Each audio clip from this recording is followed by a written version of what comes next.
গৌরীপুরে নির্মাণ কাজ শুরু হয়েছে মুক্তিযুদ্ধের সময় ডিনামাইটের আঘাতে ধ্বংস হওয়া সেতুর। ৭১-এর মুক্তিযুদ্ধে ময়মনসিংহের ঈশ্বরগঞ্জের পাক বাহিনীর ক্যাম্প আক্রমণ করেছিল মুক্তিযোদ্ধারা। সে সময় পাক বাহিনীদের প্রতিহত করতে গৌরীপুরের রামগোপালপুর ইউনিয়নের চৌকাবিলের পাকা সেতু ডিনামাইট দিয়ে উড়িয়ে দেয় মুক্তিযোদ্ধারা।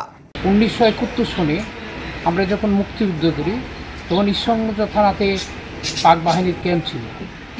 সেই ক্যাম্পে আক্রমণ করার জন্য আমরা তখন এই সেতুকে আমরা ডিনামাইট দিয়ে ধ্বংস করি। ধ্বংস করার ৫৩ বছর পরে সেতুটি আবার নির্মাণ হচ্ছে, এই জন্য আমরা সরকারকে অবশ্যই ধন্যবাদ জানাই।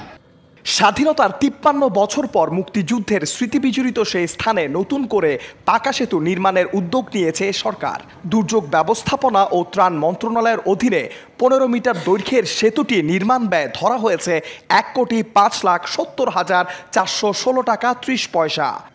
এই ব্রিজের কাজ শুরু থেকে আমাদের দুর্যোগ ব্যবস্থাপনা বিভাগ থেকে সার্বক্ষণিক মনিটরিং কাজ চলমান রয়েছে, যাতে ব্রিজের গুণগত মান অক্ষুণ্ণ থাকে। আমি সরকারকে ধন্যবাদ জানাচ্ছি যে আমাদের এলাকার সুন্দর ভবিষ্যৎ এবং সুন্দর অবকাঠামোর জন্য যে উনি বর্তমান সরকারের যিনি মাননীয় প্রধানমন্ত্রী আছেন, উনি দয়া করে আমাদেরকে এই ব্রিজটি উপহার দিয়েছেন। আমি রামগোপালপুর ইউনিয়নের পরিষদের পক্ষ থেকে ওনাকে জানাই আন্তরিক অভিনন্দন এবং শুভেচ্ছা। এবং আপনাদের মাধ্যমে আরেকটা বিষয় আমি উপস্থাপন করতে চাই, যেহেতু মুক্তিযুদ্ধের স্মৃতি বিজড়িত এই ব্রিজটি মুক্তিযোদ্ধা ব্রিজ নামে যদি এর নামকরণ করা হয় তাহলে অনেক ভালো হবে। স্থানীয়রা জানান, মুক্তিযুদ্ধে ধ্বংস হওয়া সেতুটি স্বাধীনতা পরবর্তী সময়ে সংস্কার না হয় রামগোপালপুর ইউনিয়ন পরিষদের উদ্যোগে সেতুর সংযোগস্থলে বাঁশ ও লোহার পাত ফেলে সাঁকো করা হয়। এরপর থেকে বলুহা, শিবপুর ও ৮৫ সহ কয়েক গ্রামের মানুষ ও শিক্ষার্থীরা ঝুঁকি নিয়ে সাঁকো পার হয়ে চলাচল করত। সম্প্রতি চৌকাবিলের ওপর সেতুর নির্মাণ কাজ শুরু হলে আনন্দিত হয়ে ওঠে গ্রামের বাসিন্দারা। সংগ্রামের সময় ভাঙ গেছে না, আল্লাহর রহমতে এখন সরকারের যখন করে দিতেছে, আমরা এটাই আনন্দিত।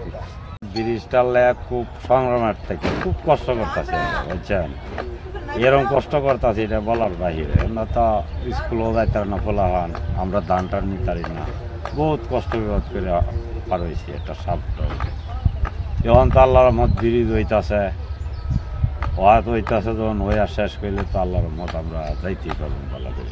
আমরা তো আগে ইউনিয়ন বোর্ডটা কিয়া এই এক ব্রিজ করিয়ে দিচ্ছেন এই কাঠের, এটা আমরা যাইতে আসি না।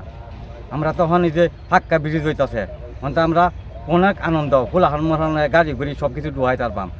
সেতু নির্মাণ কাজ বাস্তবায়ন করবে ঠিকাদারি প্রতিষ্ঠান বিসমিল্লাহ এন্টারপ্রাইজ। ২০২২ ও ২০২৩ অর্থ বছরে সেতুটির নির্মাণ কাজ শুরুর পর ইতিমধ্যে ৩০% কাজ সম্পন্ন হয়েছে। নির্মাণ কাজ শেষ হবে আগামী জুন মাসে।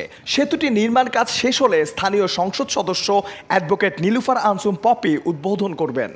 রামগোপালপুর ইউনিয়নের কটিয়াপুরি নামক স্থানে মুক্তিযুদ্ধের স্মৃতিবিজড়িত একটা স্থান, যে জায়গাটাতে মুক্তিযুদ্ধের সময় একটা ব্রিজ ছিল, যেটা মুক্তিযোদ্ধারা পাকিস্তানি বাহিনীকে প্রতিহত করার জন্য এটা ভেঙে দিয়েছিল ডিনামাইট দিয়ে।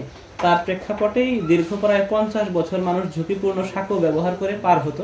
পরবর্তীতে তার প্রেক্ষাপটে এখানটায় গত ২২-২৩ অর্থ বছরে ১৫ মিটার একটা ব্রিজ পাস হয়েছে, যেটার কার্যক্রম এখন চলমান রয়েছে। এবং এখানটা একটা কথা উঠেছে, যেহেতু মহান মুক্তিযুদ্ধের স্মৃতি বিজড়িত একটা স্থান, সেই স্থানের যে ব্রিজটা যেন কোনো বিশিষ্ট মুক্তিযোদ্ধার নামে হয়, সেই বিষয়টা আমরা ঊর্ধ্বতন কর্তৃপক্ষের মাধ্যমে বিষয়টা আমরা নিষ্পত্তি করার চেষ্টা করব। সেতুটির নির্মাণ কাজ শেষ হলে যোগাযোগ ব্যবস্থায় নতুন দ্বার উন্মোচিত হবে বলে আশা সচেতন মহলের। অন্যদিকে মুক্তিযুদ্ধের স্মৃতিবিজড়িত এই সেতুটি মুক্তিযোদ্ধা সেতু নামে নামকরণের দাবি স্থানীয়দের।